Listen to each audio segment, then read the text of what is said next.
第10组为翻译硕士学程的杨雅竹、齐佩瑜以及卢云飞同学，他们所带来的题目为 Super Age Society: The Imminent Future。Good evening, everybody. I'm sure we all know that the aging society is a problem that affects many countries across the world. First, I would like to start with some definitions. According to the WHO, when 7% of a country's population is over 65 years old, it's considered to be an aging society. When over 14%, aged society. And when it's over 20%, the country is considered to be a super-aged society. So how does Taiwan compare? Well, in 1993, we became an aging society when 7% of our population was over 65 years old. Next year, we will become an aged society. However, as soon as 2026, we will become a super-aged society. That's only 10 years away. So how does Taiwan compare to the rest of the world? You can see on the left side that in 1960, we ranked 144 in comparison with the rest of the world. And in 2010, we jumped around 100 spots to 47. And what's most shocking is, in 2060, we will be the second oldest country in the world. What about the rest of the world? This image is figures from 2015. The legend on the left represents the proportion of the population that's over 65 years old. So the green is 10% or less, yellow is about 10 to 20%, and the red and orange areas are the super-aged societies. So this is what the world looked like in 2015. This is 2050. You can see that many countries are either red or orange.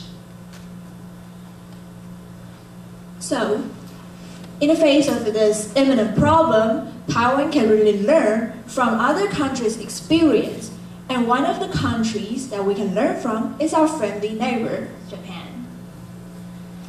In 1994, Japan has already become an aging society. This is not only because of the Japanese society's demographic structure, but also because Japanese people tend to live longer, happier, healthier into their old age. They just never die. I want to be a Japanese. And in 2010, Japan became super-aged society.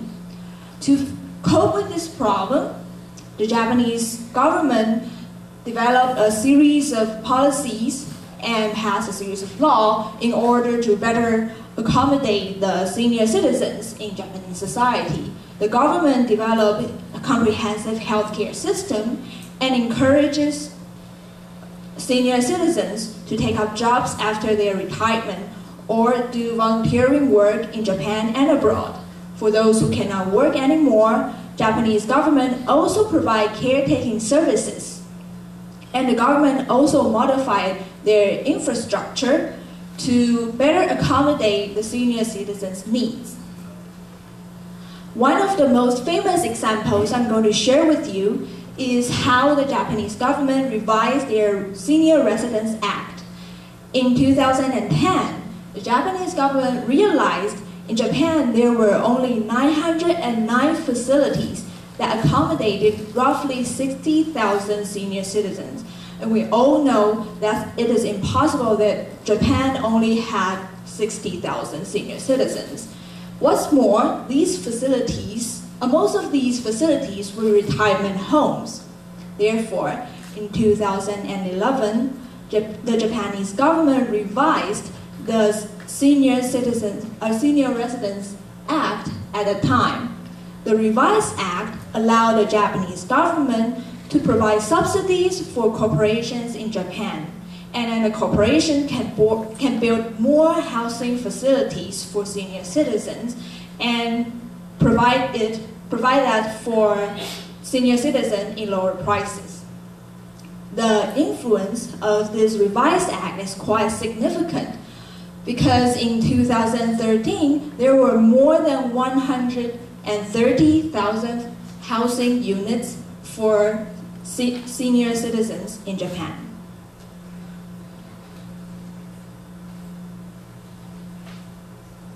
After looking at Japan, now let's take a look at Taiwan. Last year, our government passed the Long-Term Care Services Act, and it includes 5 mechanisms. First, the Act integrates different types of long-term care, including home-based care, community care, and also nursing facilities.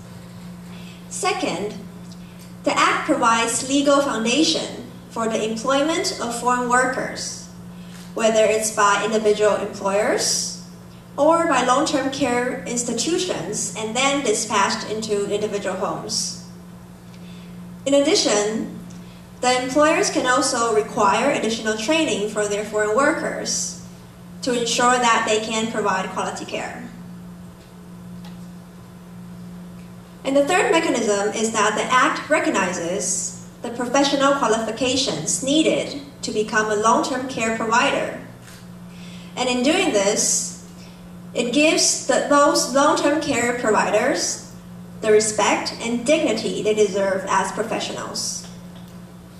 And number 4, the Act also provides rewards and incentives to areas that are more lacking in resources in order to encourage them to develop long-term care services.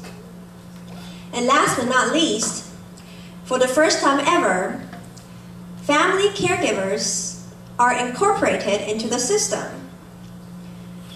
So for the first time, the caregivers in the family, who are mostly women, are recognized for their hard work in the house. So as you can see here, this system is actually quite comprehensive. However, it's not enough to just have laws and regulations.